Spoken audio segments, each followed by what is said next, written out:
Hey everybody, welcome back to another video.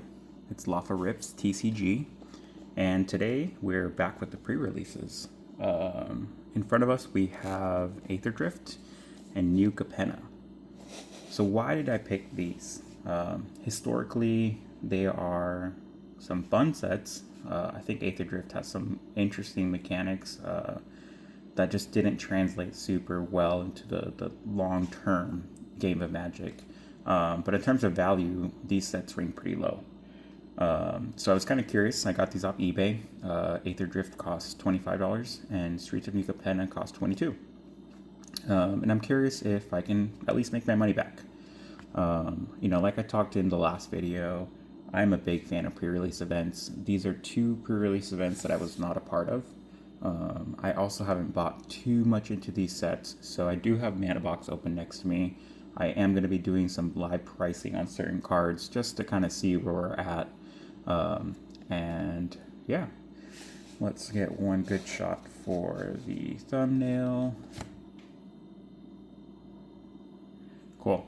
So as I've been making, more of these videos, I've, tried to find a good place to film these. Currently I'm filming them on my living room table. I think that eventually I'm going to just set something up in, I don't know, one of the rooms and just have a little more quiet, dedicated space. So first up, we are going to open up Aether Drift. And again, if you have not been to a pre-release event, I highly recommend it. They're such a blast. You get to meet so many different people, and getting to see a new set right when it releases is so much fun. I really am a firm believer, and I'll probably be hanged for this, but I'm a firm believer in trying to stay away from all kinds of media when a new set's releasing. So, for example, Teenage Mutant Ninja Turtles. I have not looked up anything. I haven't watched any videos. I try to stay away from spoilers. I want to go into these sets pretty fresh. So again, these pre-release kits are going to have a box inside of a box. We'll go ahead and set that box aside. Actually, real quick, I'll show you, there's some counters on there, a couple of +1/+1s and whatnot. Really cool artwork on this box.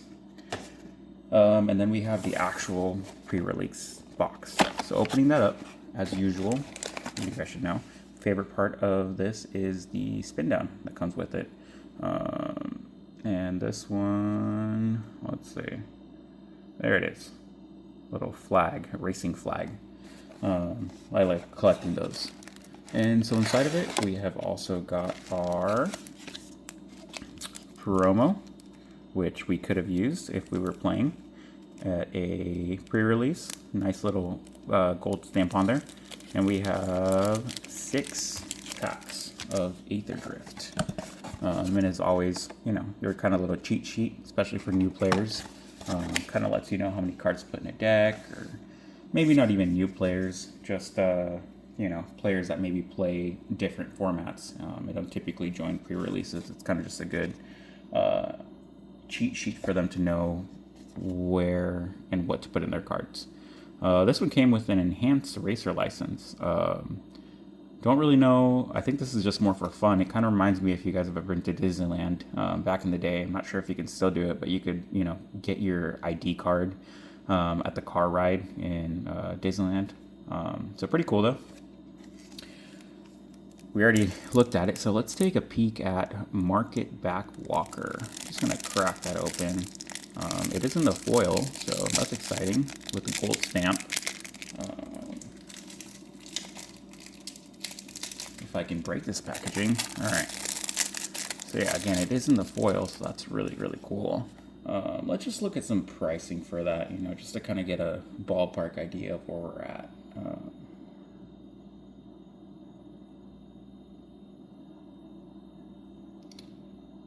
Alright, so... Alright, our first one is a little rough. So... this promo looks like it's going for about a 151. So again, we're really seeing a lot of the issues with this set. At its core is that the value just wasn't there, the playability just wasn't there. This card thankfully doesn't have any of the speed mechanics on it, but yeah, I mean, that's one of the issues that just really plagued the set. It's just the playability is very limited to a lot of Aether Drift cards. Alright, so let's crack open these boosters. I was having some trouble with that clear booster, but looks like these came off a little easier. Starting us off, we've got Run Over, and I'll go through these kind of quick since they're commons. If anything juicy comes out, I will definitely stop. Nothing too crazy yet. Moving to the uncommons. And alright. Call it in Triumph Caster. Don't know this card at all. Let's see, I'm looking it up. Alright. Looks like this card is a whopping 16 cents, guys. The full art is super cool though. The fact that it's a legendary creature is pretty cool. But again, with those specific mechanics, you know, mounts and vehicles, you control have haste. So again, you have to be playing a deck with mounts and vehicles in order to really use this guy. And we've got Tune-Up in the foil. Nice little gloss. Cool cards. I will say the art cards and a lot of these full art cards in this set are some of my favorite. Even if the value's not there, they just look extremely cool. Alright, let's move on to our next pack, and I'll move a little quicker. Don't want to get too into it. Alright. Let's see. Engine Rat. So nothing crazy. I don't think there's any uncommons in this set that are worth anything. So we'll move straight through those, and we've got Zahur, Glory's Past. And right away, you can already see, you know, the start of your engines. I can't imagine that this card is worth much, just based on that mechanic alone. Again, I think the cards that have held value from this set are the ones that can still be played in other decks, you know, that don't rely on the speed mechanic. And we're finishing off with Intimidation Tactics in the foil. Bloodfell Caves, and start your engines. Did any of you guys ever go to the pre-release for Aether Drift or New Capenna? Like I mentioned, I never got to go, and actually when I was first getting back into Magic a couple years ago, I saw the prices on Aether Drift, and I stupidly bought a couple of boxes. I know that you can get some good things from them. I know the special guests are definitely highly sought after, but let's see. Duretti, Rocketeer, Engineer. Okay, that's pretty cool, I guess. Yeah, I know the special guests are some stuff that, you know, still is really wanted. Sorry, I'm typing, doing two things at once. Let's see, Rocketeer. All right, and we're back in the 16-cent range, so nothing crazy there. And we've got a common in the foil, Lotus Guard Disciple. Another cool art card. Do you guys collect the art cards? I truthfully don't understand the hype behind the art cards. I know that they look really cool, but aside from that, like I don't know. I just don't really ever pay too much attention to them. I know that my LGS has a binder full of, you know, stamped art cards for purchase, and they do move. I see people looking through that binder all the time. I just don't really go too much into it. All right, let's see. So we've got Wastewood Verge with a cool kind of portal-looking track. Let's go ahead and search that up real quick. Some of these lands are sometimes worth a little something. All right. Okay. Looks like we're on the board officially. So this right now is at a market value of $9.82. So right over, you know, right around the $10 threshold, which is pretty good, I'll have to say. And looks like we've actually got a double rare. The next one is going to be Explosive Getaway. So let's see. Maybe we'll actually pull some value from this one pack. I don't know if it's enough to save us, honestly. We've been pretty rocky with the first few packs. Yeah, no, this is back to like a 13-cent card, guys. And then Deathless Pilot in the foil. Got another land in the back. Nothing crazy. But hey, you know, at least we're on the board. So that's pretty cool. I'll take my wins where I can get them, especially with these sets. But yeah, so when I first started getting back to Magic a couple of years ago, I went and I purchased, I think it was like 3 boxes at the time. They were like 99 bucks, and I was just so excited. Honestly, it was fun to rip, just rip open packs after, being away from Magic for a couple of years, but I don't think I pulled much in terms of value. A couple of Gear Hulks, and that's pretty much about it. All right, Basri, tomorrow's champion. Sorry about that. I don't think this is worth too much. You can exert him. Yeah, let's look it up. What the heck? Why not?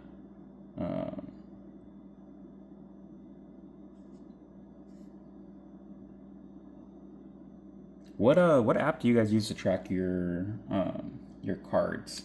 I know that a few people I know use TCG Player. I personally like ManaBox. I'm obviously not sponsored by them, being that I have a very small channel.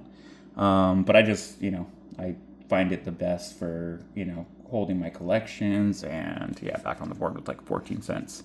A cool card right here, a common, Lightning Strike, in the foil. But yeah, I don't know. I found that ManaBox is probably the most intuitive. I think that their camera, scanning function works pretty well, compared to some of the other ones I've tried, like TCG Player, for example. I've tried a couple times, and it works, but it definitely just is very specific on where it wants the card and the lighting and positioning. Whereas ManaBox is, it still has its glitches and issues, but definitely not the same level as I've seen with other ones. All right, got a Mythic. So that's pretty cool. Pulling a Mythic at a pre-release event is extremely dope. So sorry about that.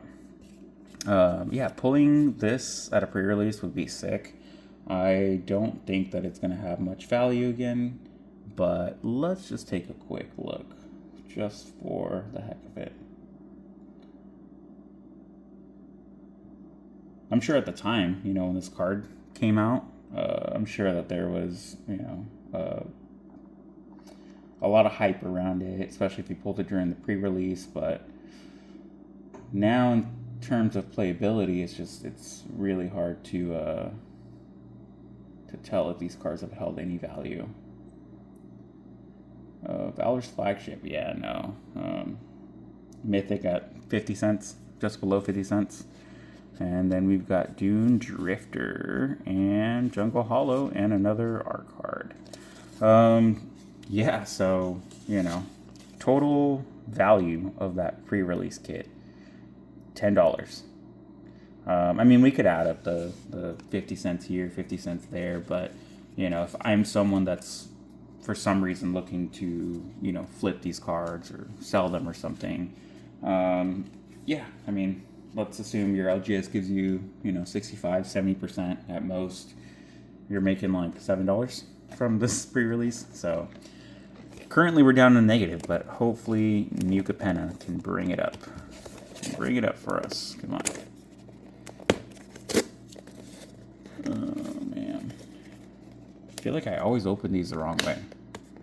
Like, is there a right way to open these? I'm sure there is, but it's kind of like when you're, putting your USB port in or plugging in your charger.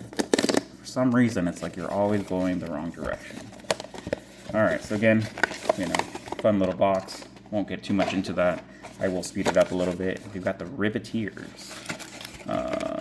Green spin down die. That's pretty cool. There's a little symbol. Put that aside. And we'll save our promo for the end, in case it has any hidden value. Oh, this one's actually a little different. I'm actually going to just pull the whole thing out. Maybe we won't save that promo for the end. I'll show you guys right now. But, okay. I'm assuming that this was one of the ones kind of like Avatar, where, different packs had different mechanics and creatures. So you still get actually you get 1, 2, 3, 4, 5 packs. Okay, all right, cool. Well, let's start with this one. I'm assuming this one still has your promo card in here. Man, why are these so hard to open? I mean, hey, maybe I'm just weak. I don't know, but I don't feel like these things should be that hard to open. that is one of my biggest gripes, you know, with WotC, is just some packs, and I know, you know, packs get printed in different places, but some packs are so nice and smooth to open, and then others are just like pulling teeth, man. Alright, so we're moving on through, bunch of commons. Okay, we got uncommon, Jaxus the Troublemaker. If I'm not mistaken, this has a tiny bit of value, like a couple of bucks, if not a buck. Alright, so yeah, $1.53. Okay. Hey, I mean, we'll take the win. We're starting off strong. And Broker's Ascendancy. This is not a card that I've seen. It is in the foil though, so gives it a little bit more of a chance. Alright, so we are looking at, this does have the stamp, which that's pretty cool. So we're looking at $3.20. So off of this first pack, have a total of about $4. $4.25. Not bad. That's honestly not bad, guys. I mean, obviously not great, you know, but already a stronger start than Aether Drift. Let's get into our pack opening. I definitely don't want this video to run too long. So I'll move through these kind of quickly, but I will look at any rares or mythics. Alright, moving through. Man, these cards always get me. I always think they're worth something in the set. A bunch of uncommons. Xander's Lounge. Xander's Lounge enters the battlefield tapped. Okay, so, you know. Can tap for all these different manas. Let's see. Xander's Lounge. Okay. I think that this box is going to take it, man. Xander's Lounge is currently at a market value of $12.20. So, I mean, putting that with our other cards that we pulled, that's already like $16, where we beat the first box. So, that's something. We may get the value, guys. Aside from that, just, you know, land and token. But pretty cool. I mean, I have never had too much luck with New Capenna. I don't know. I mean, I have bought the packs here and there. A couple of the shops around me carry them, and while I haven't gotten too much into the mechanics of the set, I have bought some packs and just never been too lucky. What sets are you guys kind of unlucky with? I feel like I'm unlucky with this set, and then I'm unlucky with Modern Horizons 3. I bought a couple of those packs, and I just can't seem to pull anything good. Alright, even the score. Let's check this out. Alright, 44 cents. So nothing crazy there. Finishing it off with a common in the foil. The lands are cool. Let's go ahead and move on to the next pack. We've got 2 more packs to go, not counting the one that I'm currently unwrapping. Alright. Common, uncommon.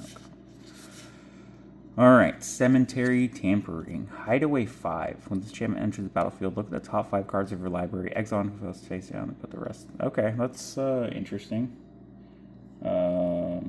Maybe worth something? $1?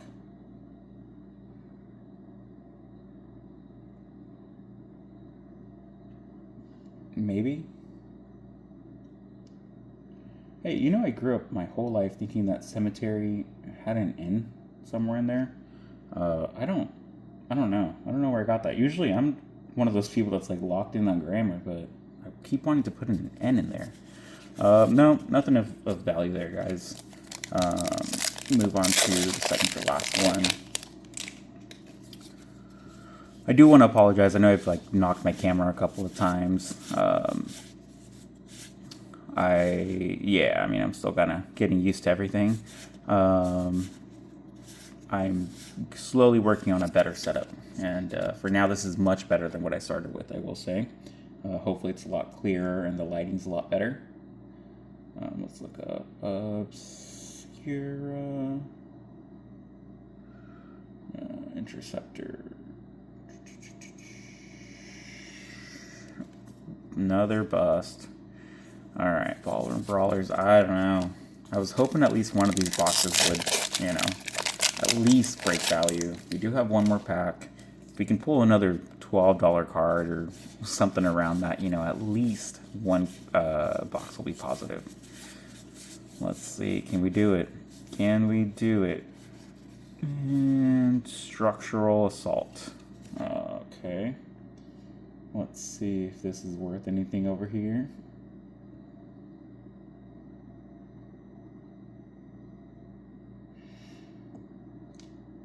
Looking like a fat no. Looking like a fat no. Swamp is cool. I guess it's a little consolation prize. Alright, so I paused the video for a second. I can't end on that note. That was a depressing note. So we're cracking some time spiral. We're doing this as a little feel good. I mean, it was fun. I do enjoy cracking pre-releases. I enjoy bundles. I have a pack of the draft night from Lorwyn that I'll be opening up for the next video. You know, collector's booster boxes are fun. You know, play boosters, set boosters, draft booster boxes are cool. But I don't know. I find these little kind of bundle things just, you know, just fun. You know, they come with their little weird things, you know, promo card, a spin down die. So I enjoy them. All right, let's see. Can we do something with Time Spiral? I actually got these at a really good deal. And honestly, we're just looking for some cool cards. Kerr Keep. All right, let's look that one up first. Gave you a little glimpse of that back card, but all right, let's see. Kerr Keep.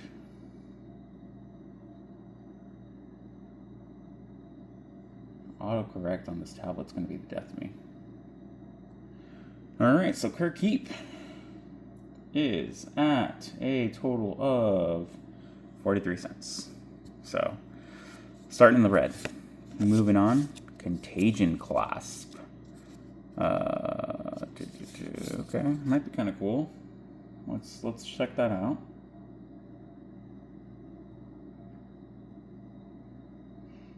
Contagion Clasp, you guys ready? Is at $1.28. So we're on the board. We are on the board. That's a sick looking goblin.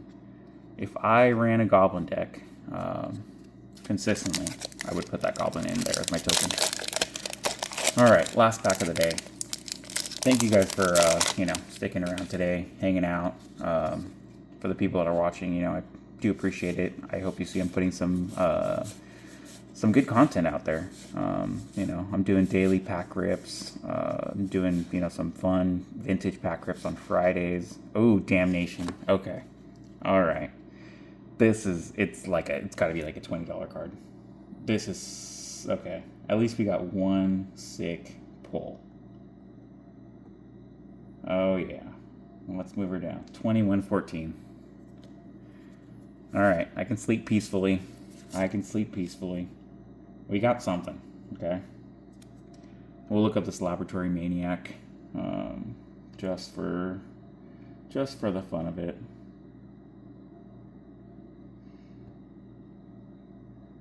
Okay, hey, $3. So, crazy good value out of that last pack. Yeah, 21 and $3. The other one, a couple bucks, but yeah, that's absolutely insane. Thanks for tuning in, guys. This is Law for Rip TCG. Hope you enjoyed the video. Tune in next time. I'll be opening up that draft night from Lorwyn, and then just check out my shorts lately. Every day I'm doing pack rips, you know, from all ages, you know. So thanks for sticking around. Have a good one. Bye.